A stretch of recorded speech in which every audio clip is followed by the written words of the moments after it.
Hello everyone, and welcome back to English with Lucy. I have a massive treat in store for you today. Honestly, I've been anticipating this moment for ages. In just a moment, I'm going to introduce two wonderful guests who have kindly volunteered their time to help demonstrate the variations between Australian, American, and British English. This is going to be a two-part series. In today's episode, we are going to zero in on vocabulary, and in the upcoming segment, we'll be targeting pronunciation. While we all communicate in the same mother tongue, English, our accents are distinct, and we use vastly different terminology. Because of this video is ideal for expanding your vocabulary. However, if you're eager to boost your pronunciation and listening comprehension even further, I highly endorse a unique technique, pairing physical books with their audiobook equivalents on Audible. Here is exactly how to utilize this strategy. Grab a book you've already tackled in English, or perhaps one you're eager to dive into. I've left a ton of suggestions down in the description box, and read along while playing the audiobook version on Audible. Just reading silently won't do much for your accent, because English isn't a phonetically consistent language. The spelling of a word often gives you zero clues about its actual pronunciation.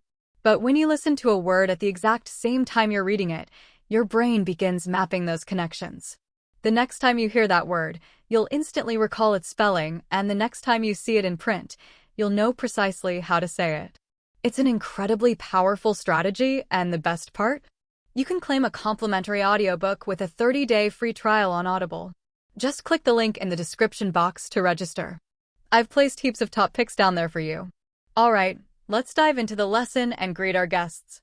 Introductions. Lucy, first up, I'd love to welcome Emma to the channel. Emma, hi everyone.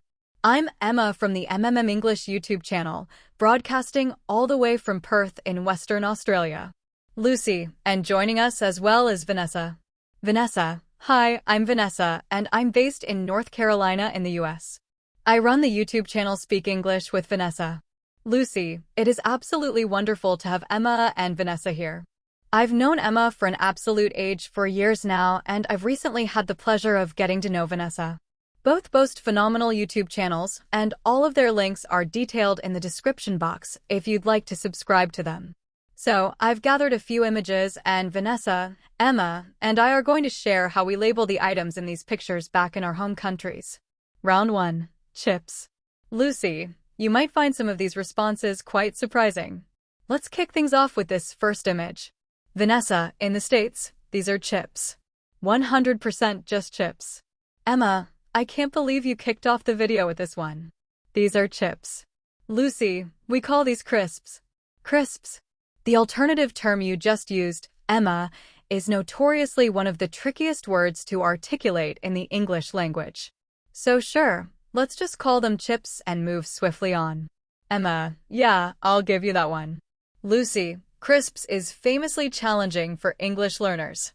It's that SPS blend at the very end, crisps. You'll frequently hear people trip over it and say crips when it should actually be crisps. Now, here is the next image, and this is where it gets even more perplexing. In the UK, we call these chips.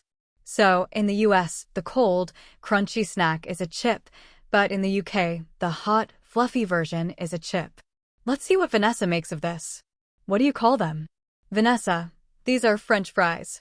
I'm well aware they aren't actually French, but we still call them French fries, or you can simply refer to them as fries. Emma, the next ones are chips too, right? They're hot chips. Lucy, hot chips. Oh my goodness. Hot chips. So Australians basically just call everything chips then. It is worth highlighting, though, that if you travel to England and order fries or French fries, we'll know precisely what you mean.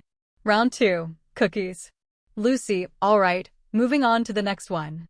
Vanessa, we call these cookies, or more specifically, chocolate chip cookies. Emma, okay, those are biscuits. You don't really hear anyone over here saying cookie. Lucy, yes. 2 against 1. For us, these are biscuits as well. We generally reserve the word cookie for an American style, usually larger and softer, chocolate chip cookie. However, if you throw around the word biscuit in the United States, you might end up with something you didn't bargain for. Vanessa, break it down for us. Vanessa, If you ask someone, "Do you have any biscuits?" or say, "I want a biscuit," they aren't going to hand you a sweet treat. Instead, they'll serve you a savory, flaky, fluffy type of bread. A biscuit is savory, whereas a cookie is sweet. Lucy, so, there you have it. If you're craving something sweet to accompany your coffee in America, whatever you do, don't ask for a biscuit. Chuckles, you will be deeply disappointed.